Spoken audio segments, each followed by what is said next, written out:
नमस्कार साथियों, कैसे हो आप सभी। मैं आशा करता हूं कि आप लोग बहुत ही अच्छे होंगे, स्वस्थ होंगे और आप पढ़ाई भी बहुत अच्छे तरीके से कर रहे होंगे। आज का क्लास आप सभी के लिए बहुत ही ज़्यादा इंपॉर्टेंट होने वाला है, क्योंकि आप लोग का एग्ज़ाम भी बहुत नज़दीक आने वाला है। तो जो आप लोग को 21 फरवरी का जो आप लोग को साइंस का एग्ज़ाम है, उसके लिए बहुत ही ज़्यादा मोस्ट इंपॉर्टेंट क्वेश्चन लाए हैं, वायरल ऑब्जेक्टिव क्वेश्चन लाए हैं। इस वीडियो को देख लेते हैं आप लोग, तो 40 का 40 क्वेश्चन आप लोग एग्जाम में सही कर सकते हैं। तो आप लोग वीडियो को ध्यान से देखिएगा। चलिए जल्दी से एक कॉपी और एक कलम लेकर बैठ जाइए और हमारे साथ आंसर को लगाते चलिएगा, ताकि कितना क्वेश्चन आप लोग सही कर पा रहे हैं, कहाँ से आप लोग को दिक्कत है, सब कुछ पता चल जाएगा। चलिए जल्दी से कॉपी कलम निकाल लीजिए और हमारे साथ आंसर को लगाइए। चलिए पहला नंबर देखिए, क्वेश्चन क्या है। पहला नंबर क्वेश्चन है कि जैव आवर्धन प्रदर्शित करने वाला रसायन कौन सा है। जैव आवर्धन प्रदर्शित करने वाला रसायन कौन सा है। तो ऑप्शन है CFC, DDT, NADP, ATP। तो याद रखिएगा साथियों, जैव आवर्धन प्रदर्शित करने वाला रसायन जो है DDT है। क्या है? DDT, यानी ऑप्शन नंबर बी। रंध्र का मुख्य काम क्या है? रंध्र का मुख्य कार्य क्या है? तो ऑप्शन है प्रकाश संश्लेषण, गैसों का विनिमय और वाष्पोत्सर्जन, पोषण और भोजन का परिवहन। तो देखिए रंध्र कहाँ होता है? पत्तियों के छिद्र में होता है। पत्तियों के छिद्र का काम क्या होता है साथियों? यानी गैसों का विनिमय करना और वाष्पोत्सर्जन करना, यानी ऑप्शन नंबर हमारा बी राइट आंसर हो जाएगा।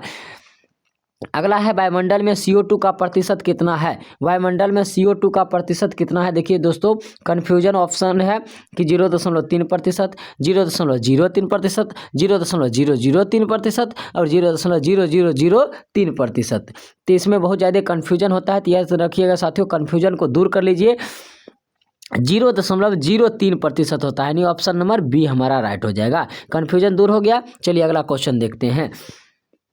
अगला क्वेश्चन क्या है कि पौधों के उत्सर्जी पदार्थ कौन से हैं। पौधों के उत्सर्जी पदार्थ, ऑप्शन है टेनिन, गोंद, रेजिन, इनमें से सभी। तो याद रखिएगा साथियों, पौधे के उत्सर्जी पदार्थ जो है टेनिन भी है, गोंद भी है, रेजिन भी है, यानी इसका आंसर क्या हो जाएगा? इनमें से सभी हो जाएगा। अगला है डायलिसिस मशीन द्वारा रक्त का शुद्धिकरण की प्रक्रिया क्या कहलाती है। डायलिसिस मशीन द्वारा रक्त का शुद्धिकरण की प्रक्रिया क्या कहलाती है? तो याद रखिएगा साथियों, हीमोडायलिसिस कहलाती है, यानी ऑप्शन नंबर हमारा क्या हो जाएगा? डी राइट आंसर हो जाएगा। अगला क्वेश्चन देखिए कि निम्नलिखित में कौन गुरुत्वानुवर्तन का उदाहरण है। निम्नलिखित में गुरुत्वानुवर्तन का मतलब क्या है? जो नीचे जाता है, यानी गुरुत्वाकर्षण बल कहाँ गिरता है? नीचे की ओर लगाता है, तो नीचे की ओर क्या जाता है साथियों? यानी जड़ जाता है, यानी जड़ की वृद्धि हो जाएगा गुरुत्वानुवर्तन। अब कन्फ्यूजन दूर हो गया। प्रकाश अनुवर्तन में क्या होगा? यानी ऊपर की ओर जाएगा। क्या होगा? ऊपर की ओर जाएगा। अगला है पूर्ण विकसित अंडाशय क्या कहलाता है। पूर्ण विकसित अंडाशय क्या कहलाता है साथियों? याद रखिएगा, जो फल कहलाता है। क्या कहलाता है? फल।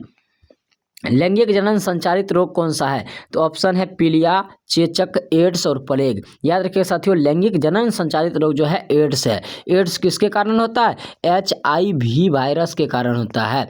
HIV वायरस के कारण। HIV का फुल फॉर्म भी कभी कभी पूछता है, ह्यूमन इम्यूनो डिफिशियंसी वायरस होता है। याद रखिएगा साथियों। चलिए अगला क्वेश्चन देखते हैं। अगला क्वेश्चन है किस pH मान वाला विलयन सबसे अधिक क्षारकीय होगा। किस pH मान वाला विलयन सबसे अधिक क्षारकीय होगा। तो क्या होगा साथियों? याद रखिएगा, क्या बतलाए हैं आप लोग को कि ऑप्शन यानी 7 जिसका pH मान होता है उदासीन होता है। 7 से पहले यानी 7 से कम वाला क्या होता है? अम्ल होता है, और 7 से ज़्यादा वाला क्षार होता है। तो देखिए इसमें 7 से ज़्यादा, सबसे ज़्यादा में कौन है? तो 7 से ज़्यादा देखिए ऑप्शन 8 है, 10 है, 11 है। सबसे ज़्यादा क्या है? 11, यानी हमारा ऑप्शन नंबर क्या हो जाएगा? सी आंसर हो जाएगा, सबसे अधिक क्षार किया होगा। ठीक है। चूना जल का रासायनिक नाम क्या है? चूना जल का रासायनिक नाम क्या होता है? तो ऑप्शन है बुझा हुआ चना, कली चूना, कैल्शियम हाइड्रोक्साइड, कैल्शियम ऑक्साइड। तो चूना जल का रासायनिक नाम क्या होता है? कैल्शियम हाइड्रोक्साइड, यानी ऑप्शन नंबर हमारा बी राइट हो जाएगा। अगला है निम्न में सोडा एस का सूत्र कौन है। सोडा एस का सूत्र क्या होता है? तो हम आप लोग को बतलाए थे, Na2CO3 होता है। क्या होता है? Na2CO3, ऑप्शन नंबर बी हमारा राइट हो जाएगा। चलिए अगला क्वेश्चन देखिए क्या है। निम्नलिखित में कौन ग्लोबल लवण का सूत्र है। ग्लोबल लवण का सूत्र है, तो याद रखिएगा साथियों, ग्लोबल लवण का सूत्र क्या होता है? तो Na2SO4 × 2H2O × 2H2O। अगला है संश्लेषित सूचक कौन है। संश्लेषित सूचक कौन है? तो याद रखिएगा साथियों, संश्लेषित सूचक जो होता है मेथिल ऑरेंज होता है। क्या होता है? मेथिल ऑरेंज, यानी ऑप्शन नंबर सी होता है।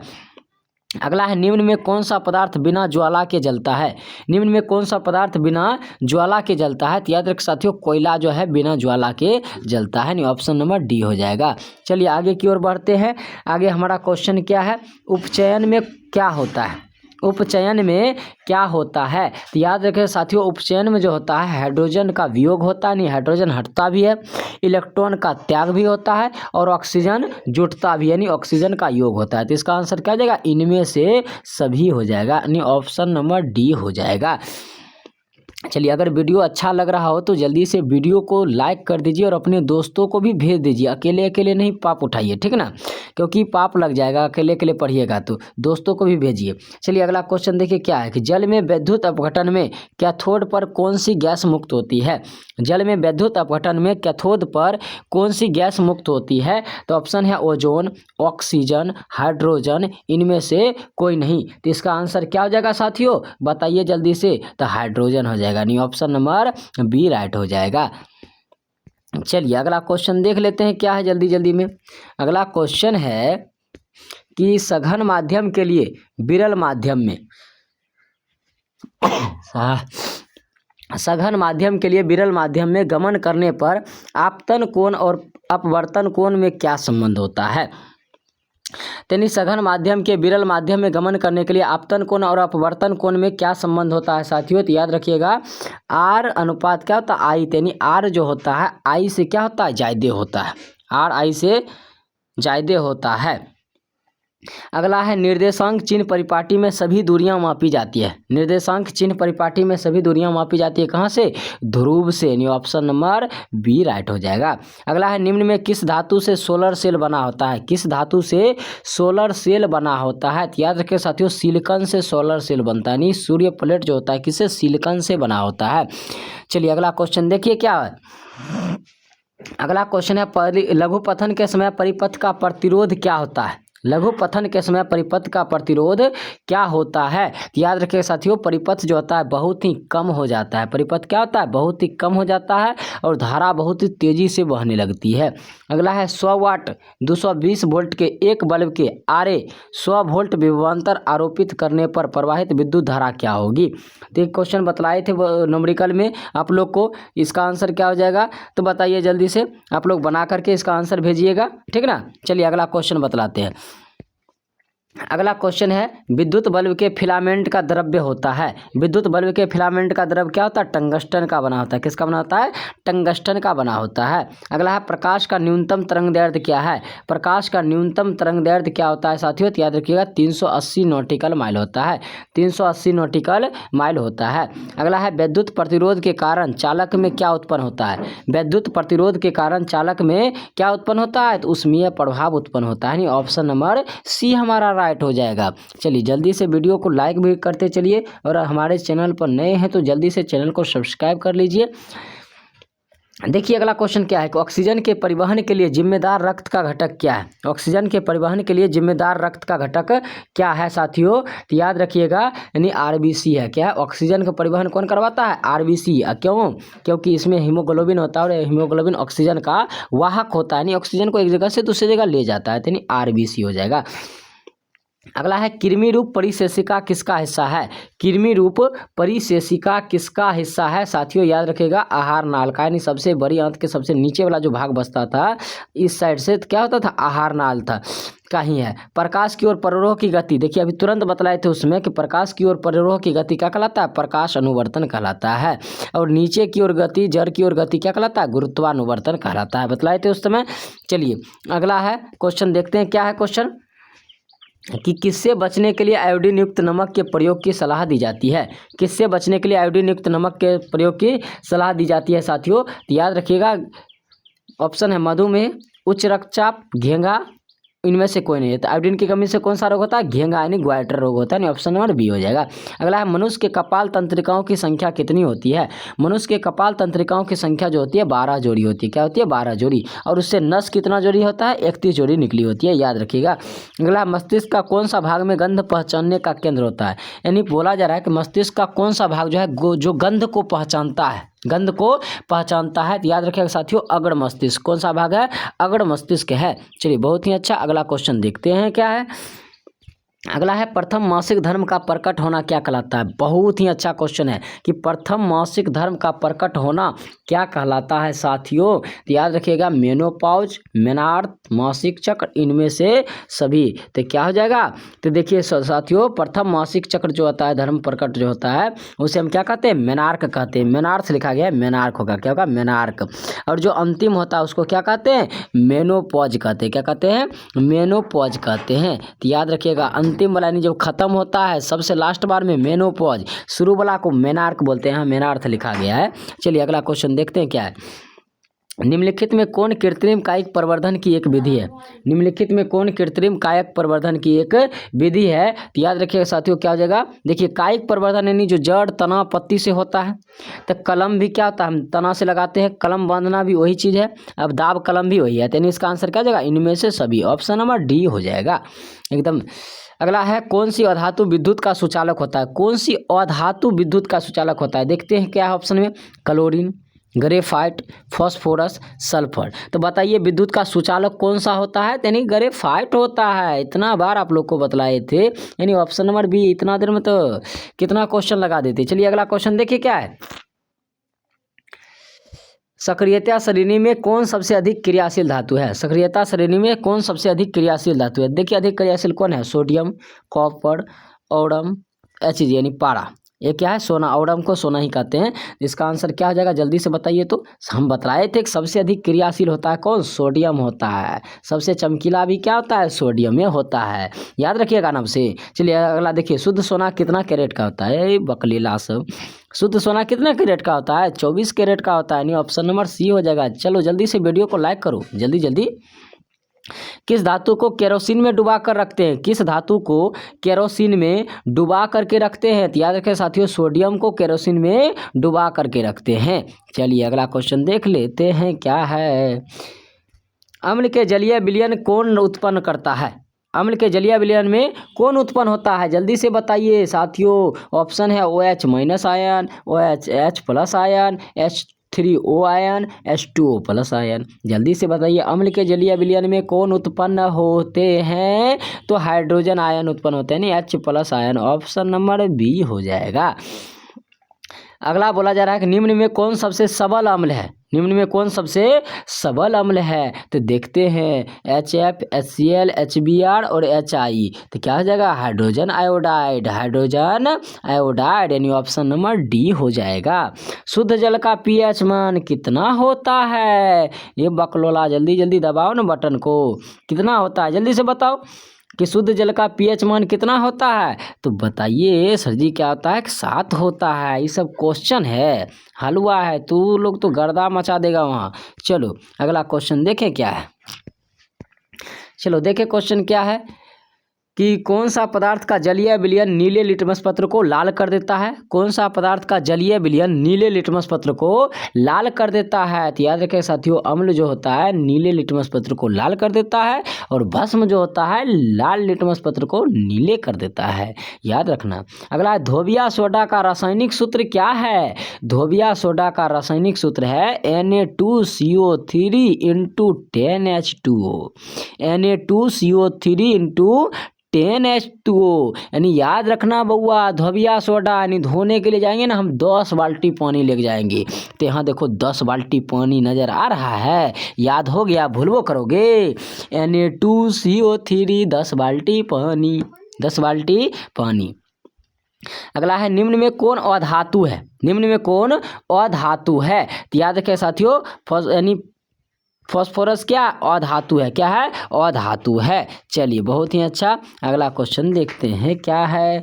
कैल्शियम की परमाणु संख्या क्या है। कैल्शियम की परमाणु संख्या क्या है। तो याद रखें साथियों 20 होती है। कैल्शियम की परमाणु संख्या 20 है। मेंडलीफ की आवर्त सारणी में वर्गों की संख्या कितनी है। यानी मेंडलीफ की आवर्त सारणी में वर्गों की संख्या जो है 8 है। कितना है, 8 है। अगला है जिप्सम का रासायनिक सूत्र क्या है। जिप्सम का रासायनिक सूत्र क्या है, जल्दी से बताइए।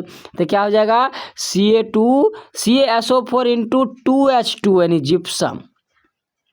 CaSO4 × 2H2O क्या है, जिप्सम है। अगला है बोरोन का परमाणु भार क्या है। बोरोन का परमाणु भार क्या होता है। तो याद रखिएगा 11 होता है। कितना होता है, 11 होता है। चलिए अगला क्वेश्चन देखते हैं क्या है। केलेमाइन किस धातु का अयस्क है? केलेमाइन किस धातु का अयस्क है? तो याद रखें साथियों, जिंक का अयस्क है। केलेमाइन किसका है? जिंक का अयस्क है। अमोनिया के एक अणु में नाइट्रोजन एवं हाइड्रोजन के परमाणुओं का अनुपात कितना है? अमोनिया के एक अणु में नाइट्रोजन और हाइड्रोजन के परमाणुओं का अनुपात कितना है? तो याद रखिएगा साथियों, कितना है? जल्दी से बताइए। 1:3 है। 1:3 है। अगला है, कौन पराग कोष में पाया जाता है? पराग कोष में कौन पाया जाता है? तो स्टिग्मा ओवरी में पाया जाता है। दलपुंज तो बाहर ही रहता है। परागकण, सर जी बहुत बढ़िया है कि परागकण होगा। अरे तोरी की, तो आप लोग तो छक्का छुड़ा रहे हैं, परागकण होगा। चलिए बहुत ही अच्छा। अगला क्वेश्चन देखिए क्या है, निम्न में कौन पादप हार्मोन नहीं है? चलिए देख लेते हैं पादप हार्मोन कितने होते हैं। तो आप लोग को बतलाए थे 5 गो। कौन? 5 गो। ऑक्जिन, जिबरेलिन, साइटोकाइनिन, एथिलीन और एब्सिसिक एसिड। तो पादप हार्मोन नहीं है, सर जी पूछ रहा है। ऑक्सिन तो है, एथिलीन भी तो है, साइटोकाइनिन भी तो है, ऑक्सीटोसिन नहीं है। ये ऑप्शन नंबर बी हो जाएगा। ऑक्सीटोसिन तब है क्या? ऑक्सीटोसिन हार्मोन जो होता है दुग्ध स्राव ग्रंथि को प्रेरित करता है, वो हार्मोन है। दूध बढ़ाने के लिए ऑक्सीटोसिन हार्मोन है। ठीक है। अगला है, अलैंगिक जनन की विधि क्या है? कहाँ होती है? बीजाणु जनन में, मुकुलन में, विखंडन में। तो अलैंगिक जनन तो सब में होता है। बीजाणु जनन में भी होता है, विखंडन में भी होता है, मुकुलन में भी होता है। तो इसका आंसर क्या हो जाएगा? इनमें से सभी हो जाएगा। अगला देखिए, तो मेंडल ने अपने प्रयोग के लिए किस पौधा का चयन किया था? ये तो छक्का छुड़ावे वाला क्वेश्चन है। जल्दी से आप लोग कमेंट कीजिए ना, आप लोग इंतजार करते रहते हैं कि आंसर बताएं। मेंडल जो किसका प्रयोग? मटर खाते थे बहुत ज़्यादा, याद रखिएगा। मेंडल मेंडल मौसे मटर, याद रखिएगा मटर का पौधा, यानी ऑप्शन नंबर ए। चलिए बहुत ही अच्छा। अगला क्वेश्चन देख लेते हैं क्या है। किसको जीव विज्ञान का पिता कहा जाता है? किनको जीव विज्ञान का पिता कहा जाता है? लेमार्क को, अरस्तु को, चार्ल्स डार्विन को, ग्रेगर जॉन मेंडल को। याद रखिएगा साथियों, जीव विज्ञान का जो पिता कहा जाता है अरस्तु को कहा जाता है। यानी ऑप्शन नंबर क्या हो जाएगा हमारा? बी राइट होगा। अगला है, मानव युग्मक में लिंग गुणसूत्रों की संख्या कितनी होती है? मानव युग्मक में लिंग गुणसूत्रों की संख्या कितनी होती है? तो 2 होती है। लिंग गुणसूत्र कौन कौन होता है? एगो X होता है, एगो Y होता है। एकरा अलावा कुछ और होता है? नहीं होता है। यह से फंस जाते हो तुम लोग कि लिंग गुणसूत्र की संख्या कितनी? तो 2। कौन? X Y। चलो बहुत बढ़िया, अब तो गलती नहीं करेगा बकलोला सब। प्रकाश संश्लेषण की प्रकाश अभिक्रिया होती है। प्रकाश संश्लेषण की प्रकाश अभिक्रिया कहाँ होती है? क्लोरोप्लास्ट के स्ट्रोमा में, क्लोरोप्लास्ट के ग्रहणा में, कोशिका द्रव में, माइटोकॉन्ड्रिया में। तो बताइए क्या होगा? प्रकाश संश्लेषण की प्रकाश जो अभिक्रिया होती है क्लोरोप्लास्ट के घराना में होती है। यानी ऑप्शन नंबर हमारा बी राइट होगा। अरे नूनू ये सब गलती नहीं करी हो। चलो अगला क्वेश्चन देखो, कहती है गुर्दे में उत्पादित मूत्र अस्थायी रूप से संग्रहित होता है। यानी गुर्दे में उत्पादित मूत्र अस्थायी रूप से संग्रहित कहाँ होता है? यानी जमा कहाँ होता है? तो मूत्राशय में। यानी ऑप्शन नंबर डी। अरे छक्का छुड़ा रहे हो तुम लोग तो। पेंटेन जिसका अनुसूत्र C5H12 है, तुम्हें कितने संरचना समावयवी संभव है? तो अरे तो इसमें कुछ कहने लायक है? तो क्या हो जाएगा? 3 गो हो जाएगा। कार्बन आवर्त सारणी के किस वर्ग का सदस्य है? कार्बन आवर्त सारणी, यहो सब कुछ कहने लायक क्वेश्चन है। कार्बन जो है आवर्त सारणी के किस वर्ग का सदस्य है? अरे बोलो जल्दी जल्दी, तो क्या हो जाएगा? यानी 14 का सदस्य, यानी ऑप्शन नंबर डी। चलो बहुत अच्छा। अगला क्वेश्चन देखते हैं क्या है क्वेश्चन। क्वेश्चन है घेंघा पनपता है, अभी तुरंत बतलाए थे कुछ देर पहले। किसकी कमी से? आयोडीन की कमी से घेंघा पनपता है। अगला है रंध्र मुख्यतः पाए जाते हैं कहाँ? तो बतलाए थे ना ये भी चीज कि रंध्र जो होता है पत्ती में होता है। रंध्र कहाँ होता है? पत्ती में होता है। ये सब क्वेश्चन हुआ। रक्तचाप मापने के उपकरण को क्या कहते हैं? रक्तचाप मापने के उपकरण को एस्फिग्मोमैनोमीटर कहते हैं। एस्फिग्मोमैनोमीटर कहते हैं। चलिए अगला क्वेश्चन देखें, देख लीजिए। एस्टोथोस्कोप यानी हृदय की धड़कन गति। ठीक है। लैक्टोमीटर यानी दूध को जो मापते हैं। एमीटर से विद्युत धारा की प्रबलता को मापते हैं। और स्फिग्मोमैनोमीटर से रक्तचाप मापते हैं। जरा बीपी जांचे वाला मशीन जो कहते हो कथी होता है, स्फिग्मोमैनोमीटर। याद रहता है ना। अब चलो अगला क्वेश्चन देखिए। देखा क्या है, पराग कोश में क्या पाए जाते हैं, अभी तुरंत बतलाए थे। पराग कोश में परागकण पाए जाते हैं। ऑप्शन तनिया बदल दिया है, अंडाशय, दलपुंज, स्त्री केसर, परागकण। पराग कोश में क्या होता है, परागकण। लसिका का रंग कैसा होता है, याद रखिएगा हम पहला चैप्टर पढ़ाए थे नूनू, पोषण। पोषण के बाद शोषण, शोषण के बाद परिवहन। तब परिवहन में आप लोग को बतलाए थे ना कि लसिका का रंग कैसा होता है, हल्का पीला होता है, चिपचिपा होता है। कौन एक जैव अनिम्नीकरणीय पदार्थ, जैव अनिम्नीकरणीय पदार्थ है। ऑप्शन है कागज, वाहित मान, लकड़ी, डीडीटी। बताइए जल्दी से इसका आंसर क्या होगा, डीडीटी। चलिए बहुत अच्छा। सेल का विद्युत वाहक बल क्या है, सेल का विद्युत वाहक बल जो है सेल द्वारा इकाई आवेश पर किया गया कार्य होता है। चलिए जल्दी जल्दी अब खत्म कर लेते हैं, समय बहुत ज़्यादा हो गया ना।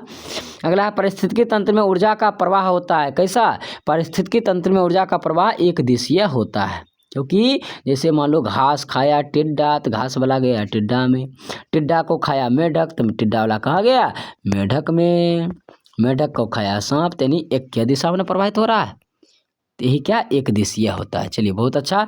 अगला क्वेश्चन देखिए क्या है, आवेश का एसआई मात्रक क्या होता है, तो आवेश का एसआई मात्रक कूलम होता है, यानी ऑप्शन नंबर बी होता है। दूरदृष्टि दोष वाला नेत्र साफ साफ देख सकता है, दूरदृष्टि दोष वाला नेत्र साफ साफ देख सकता है कहाँ की वस्तु को, याद रखिएगा दूर है तो दूरे की वस्तु को साफ साफ देखेगा, यही हमारा ठीक ठाक आंसर।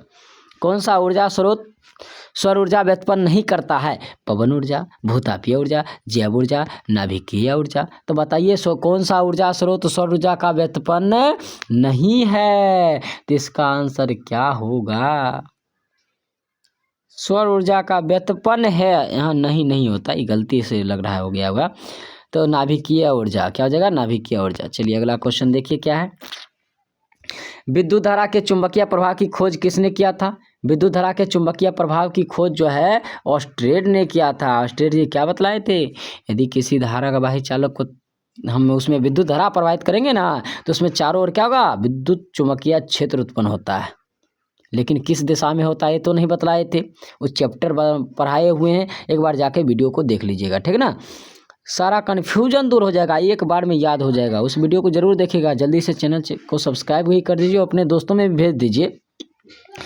चिन्हों के निर्देशांक परिपाटी में धनात्मक फोकस दूरी होती है, चिन्हों के निर्देशांक परिपाटी में धनात्मक फोकस दूरी होती है कितनी, तो यानी उत्तल लेंस की, अवतल दर्पण की, उत्तर दर्पण होता है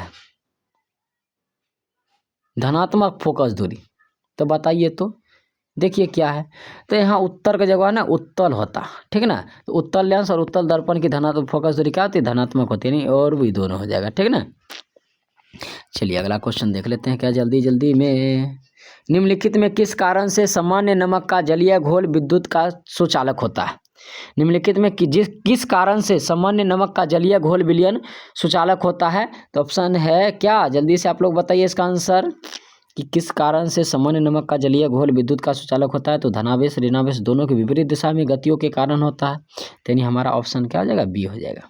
चलिए अगला क्वेश्चन देखते हैं, किसी गोलीय दर्पण की फोकस दूरी 20 सेंटीमीटर है, तो यह गोलीय दर्पण किस प्रकार का है, अभी तुरंत बतलाए थे, किस प्रकार का, जल्दी से बताइए तो फोकस दूरी क्या है, धनात्मक है, तो धनात्मक कथी में होता है, उत्तल में, अवतल में ऋणात्मक होता है, डायरेक्ट हम पहचानेंगे, इतना ज़्यादा दिमाग शोर शराबा नहीं करना।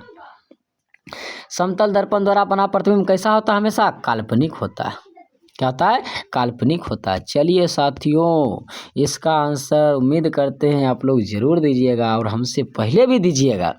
चलिए जल्दी कमेंट मारिए तो, दर्पण सूत्र कौन है, दर्पण सूत्र कौन है, याद रखिएगा साथियों, देखिए ऑप्शन क्या है, 1/f बराबर 1/v माइनस यू, ये तो हो गया कथी, लेंस सूत्र, ये तो कोई सूत्र नहीं, ये क्या प्लस वाला हमारा दर्पण सूत्र, यानी ऑप्शन नंबर बी है, किसी समतल दर्पण द्वारा आवर्धन कैसा होता है? किसी समतल दर्पण द्वारा आवर्धन जो होता है +1 होता है। क्या होता है? +1, याद रखिएगा। चलिए अगला क्वेश्चन, निम्नलिखित में किस दर्पण द्वारा किसी वस्तु का आभासी प्रतिबिंब मिल सकता है? किस दर्पण द्वारा किसी वस्तु का आभासी प्रतिबिंब मिल सकता है? तो ऑप्शन है समतल दर्पण, उत्तल दर्पण, अवतल दर्पण, तीनों में आभासी प्रतिबिंब मिलता है। तो ऑप्शन नंबर डी। आकाश का नीला रंग होना किस परिघटना का परिणाम है? आकाश का नीला रंग होना प्रकाश का परिकिरणन है। क्या है? प्रकाश का परिकिरणन। चलिए बहुत अच्छा। अगला क्वेश्चन देखिए, विरल माध्यम से सघन माध्यम में जाती हुई किरण किधर मुड़ जाती है? तो विरल माध्यम से सघन माध्यम में जाती है तो अभिलंब की ओर मुड़ जाती है। यानी ऑप्शन नंबर ए। किस लेंस की फोकस दूरी धनात्मक होती है? ये देखिए कुछ पूछे वाला बात है। किस लेंस की फोकस दूरी धनात्मक होती है? तो उत्तल लेंस, अभी तुरंत बतलाए थे, उत्तल लेंस की फोकस दूरी धनात्मक होती है। तो आप लोग को वीडियो कैसा लगा? अगर वीडियो अच्छा लगा हो तो कमेंट सेक्शन में 5 लगातार दिल भेजिएगा और वीडियो को लाइक भी दे दीजिएगा। अगर हमारे चैनल पर नए हैं तो आप लोग चैनल को भी सब्सक्राइब कर लीजिएगा। चलिए मिलते हैं नेक्स्ट वीडियो में। आप लोग को बहुत बड़ी धमाका के साथ लाएंगे कल सोशल साइंस का वीडियो, और उसी से क्वेश्चन रहेगा। तो आप लोग जल्दी से चैनल को सब्सक्राइब करके रखिएगा। चलिए जय हिंद।